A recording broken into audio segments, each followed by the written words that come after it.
आइए सुनिए गबन भाग 23। एक महीना गुजर गया। प्रयाग के सबसे अधिक छपने वाले दैनिक पत्र में एक नोटिस निकल रहा है जिसमें रमानाथ के घर लौट आने की प्रेरणा दी गई है और उसका पता लगा लेने वाले आदमी को 500 रुपए इनाम देने का वचन दिया गया है। मगर अभी कहीं से कोई खबर नहीं आई। जालपा चिंता और दुख से घुलती चली जाती है। उसकी दशा देखकर दयानाथ को भी उस पर दया आने लगी है। आखिर एक दिन उन्होंने दीनदयाल को लिखा, आप आकर बहू को कुछ दिनों के लिए ले जाइए। दीनदयाल यह समाचार पाते ही घबराए हुए आए, पर जालपा ने मैके जाने से इनकार कर दिया। दीनदयाल ने विस्मित होकर कहा, क्या यहां बड़े बड़े प्राण देने का विचार है?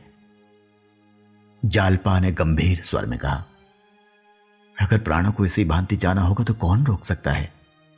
मैं अभी नहीं मरने वाली दादाजी, सच मानिए, अभागिनों के लिए वहां भी जगह नहीं है। दीनदयाल, आखिर चलने में हर्ज ही क्या है? शहजादी और बासंती दोनों आई हुई है, उनके साथ हंस बोलकर जी बहलता रहेगा। जालपा, यहां लाला और अम्मा जी को अकेली छोड़कर जाने को मेरा जी नहीं चाहता। जब रोना ही लिखा है तो रोऊंगी। दीनदयाल, यह क्या बात हुई? सुनते हैं कुछ कर्ज हो गया था, कोई कहता है सरकारी रकम खा गए थे। जिसने आपसे यह कहा उसने सरासर झूठ कहा। दीनदयाल, तो फिर क्यों चले गए? यह मैं बिल्कुल नहीं जानती, मुझे बार बार खुद यही शंका होती है। दीनदयाल, लाला दयानाथ से तो झगड़ा नहीं हुआ? जालपा, लाला जी के सामने तो वे सिर तक नहीं उठाते, पान तक नहीं खाते, भला झगड़ा क्या करेंगे? उन्हें घूमने का शौक था, सोचा होगा यूं कोई जाने न देगा, चलो भाग चले। दीनदयाल, शायद ऐसा ही हो, कुछ लोगों को इधर उधर भटकने की सनक होती है। तुम्हें यहां जो कुछ तकलीफ हो मुझसे साफ साफ कह दो, खर्च के लिए कुछ भेज दिया करूं। जालपा ने गर्व से कहा, मुझे कोई तकलीफ नहीं है दादाजी, आपकी दया से किसी चीज की कमी नहीं है। दयानाथ और रामेश्वरी दोनों ने जालपा को समझाया, पर वह जाने को राजी ना हुई। तब दयानाथ झुंझलाकर बोले, यहां दिन भर पड़े पड़े रोने से तो अच्छा है। जालपा, क्या वह कोई दूसरी दुनिया है, या मैं वहां जाकर कुछ और हो जाऊंगी? और फिर रोने से क्यों डरूं? जब हंसना था तब हंसती थी, जब रोना है तो रोऊंगी। वह काले कोसों चले गए हों, पर मुझे तो हरदम यहीं बैठे दिखाई देते हैं। यहां वे स्वयं नहीं हैं, पर घर की एक एक चीज में बसे हुए हैं। यहां से जाकर तो मैं निराशा से पागल हो जाऊंगी। दीनदयाल समझ गए यह अभिमानिनी अपनी टेक ना छोड़ेगी, उठकर बाहर चले गए। संध्या समय चलते वक्त उन्होंने 50 रुपए का नोट जालपा की तरफ बढ़ाकर कहा, इसे रख लो, शायद कोई जरूरत पड़े। जालपा ने सिर हिलाकर कहा, मुझे इसकी बिल्कुल जरूरत नहीं है दादाजी। हाँ, इतना चाहती हूं कि आप मुझे आशीर्वाद दें। संभव है आपके आशीर्वाद से मेरा कल्याण हो। दीनदयाल की आंखों में आंसू भर आए। नोट वहीं चारपाई पर रखकर बाहर चले आए। क्वार का महीना लग चुका था। मेघ के जलशून्य टुकड़े कभी कभी आकाश में दौड़ते नजर आ जाते थे। जालपा छत पर लेटी हुई उन मेघ खंडों की किलोलें देखा करते। चिंता व्यथित प्राणियों के लिए इससे अधिक मनोरंजन की और वस्तु ही कौन है? बादल के टुकड़े भांति भांति के रंग बदलते, भांति भांति के रूप भरते, कभी आपस में प्रेम में मिल जाते, कभी रूठ कर अलग अलग हो जाते, कभी दौड़ने लगते, कभी ठिठक जाते। जालपा सोचती, रमानाथ भी कहीं बैठे यही मेघ क्रीड़ा देखते होंगे। इस कल्पना में उसे विचित्र आनंद मिलता। किसी माली को अपने लगाए पौधे से, किसी बालक को अपने बनाए हुए घरौंदे से जितनी आत्मीयता होती है, कुछ वैसा ही अनुराग उसे उन आकाशगामी जीवों से होता था। विपत्ति में हमारा मन अंतर्मुखी हो जाता है। जालपा को अब यही शंका होती थी कि ईश्वर ने मेरे पापों का यह दंड दिया है। आखिर रमानाथ किसी का गला दबाकर ही तो रोज रुपए लाते थे। कोई खुशी से तो ना दे देता। ये रुपए देखकर वह कितनी खुश होती थी। इन्हीं रुपयों से तो नित्य शौक श्रृंगार की चीजें आती रहती थी। उन वस्तुओं को देखकर अब उसका जी जलता था। यही सारे दुखों की मूल है। इन्हीं के लिए तो उसके पति को दूसरे शहर जाना पड़ा। वे चीजें उसकी आंखों में अब कांटों की तरह गड़ती थी, उसके हृदय में शूल की तरह चुभती थी। आखिर एक दिन उसने इन चीजों को जमा किया। मखमली सलीपर, रेशमी मोजे, तरह तरह की बेलें, फीते, पिन, कंघियां, आईने, कोई कहां तक गिनाए। अच्छा खासा एक ढेर हो गया। वह इस ढेर को गंगा में डुबा देगी और अब से एक नए जीवन का सूत्रपात करेगी। इन्हीं वस्तुओं के पीछे आज उसकी यह गति हो रही है। आज वह इस मायाजाल को नष्ट कर डालेगी। उनमें कितनी ही चीजें तो ऐसी सुंदर थी कि उन्हें फेंकते मोह आता था, मगर गलाने की उस प्रचंड ज्वाला को पानी के ये छींटे क्या बुझाते। आधी रात तक वह इन चीजों को उठा उठाकर अलग रखती रही, मानो किसी यात्रा की तैयारी कर रही हो। हां, यह वास्तव में यात्रा ही थी, अंधेरे से उजाले की, मिथ्ये से सत्य की। मन में सोच रही थी, अब यदि ईश्वर की दया हुई और वह फिर लौटकर घर आए तो वह इस तरह रहेगी कि थोड़े से थोड़े में निर्वाह हो जाए। एक पैसा भी व्यर्थ ना खर्च करेगी। अपनी मजदूरी के ऊपर एक कौड़ी भी घर में ना आने देगी। आज से उसके नए जीवन का आरंभ होगा। ज्यों ही 4 बजे सड़क पर लोगों के आने जाने की आहट मिलने लगी, जालपा ने बैग उठा लिया और गंगा स्नान करने चली। बैग बहुत भारी था। हाथ में उसे लटकाकर 10 कदम भी चलना कठिन हो गया।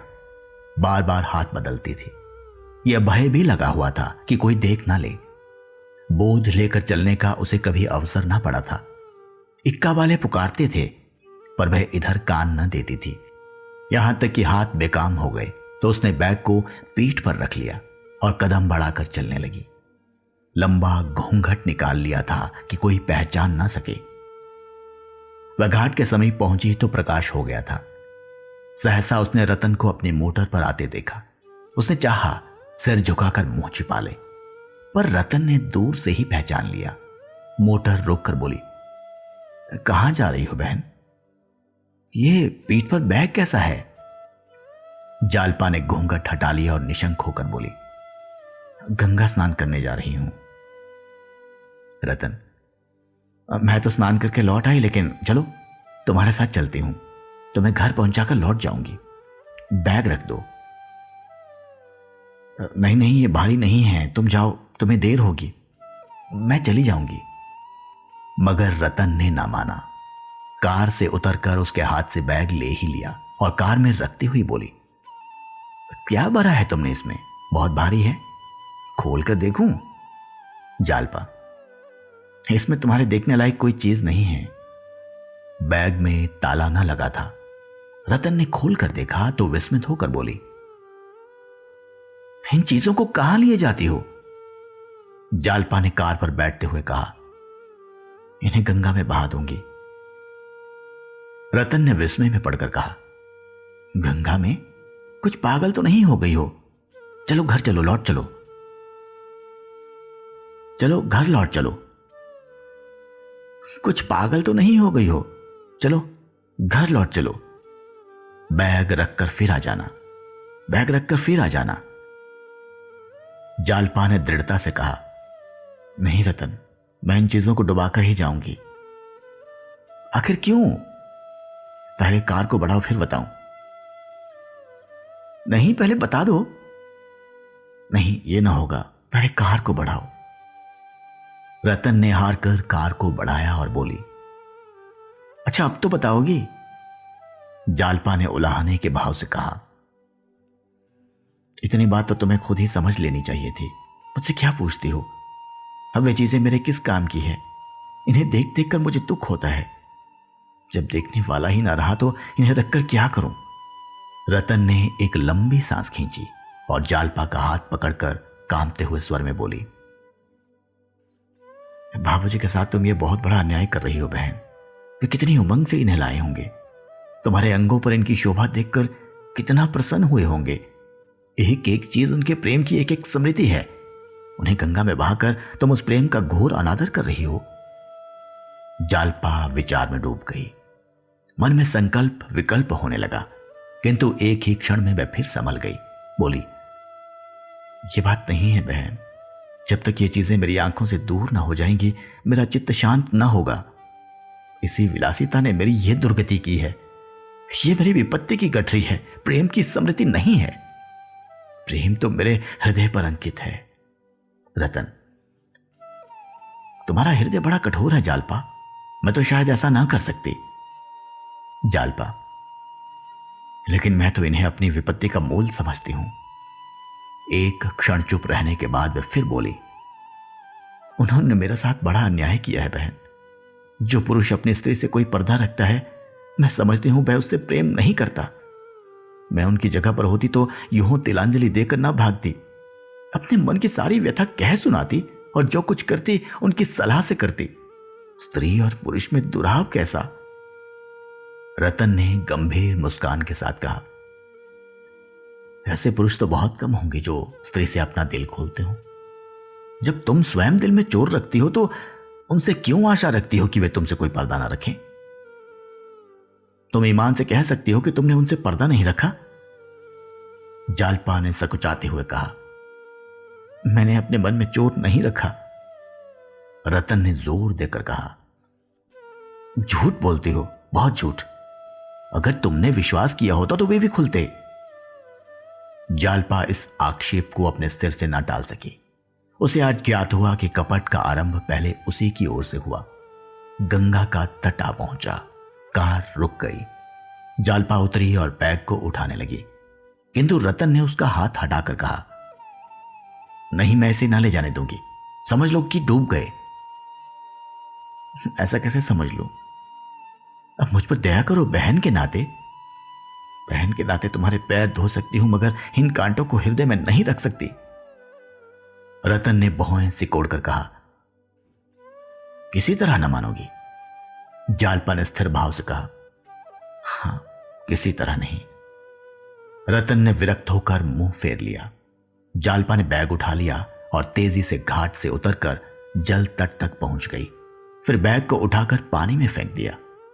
अपनी निर्बलता पर यह विजय पाकर उसका मुख प्रदीप्त हो गया। आज उसे जितना गर्व और आनंद हुआ, उतना इन चीजों को पाकर भी ना हुआ था। उन असंख्य प्राणियों में जो इस समय स्नान ध्यान कर रहे थे, कदाचित किसी को अपने अंतःकरण में प्रकाश का ऐसा अनुभव ना हुआ होगा। मानो प्रभात की सुनहरी ज्योति उसके रोम रोम में व्याप्त हो रही है। जब वह स्नान करके ऊपर आई तो रतन ने पूछा, डुबा दिया? हां, बड़े निठुर हो। यही निठुरता मन पर विजय पाती है। अगर कुछ दिन पहले निठुर हो जाती तो हाँ, ये दिन क्यों आता? कार चल पड़ी।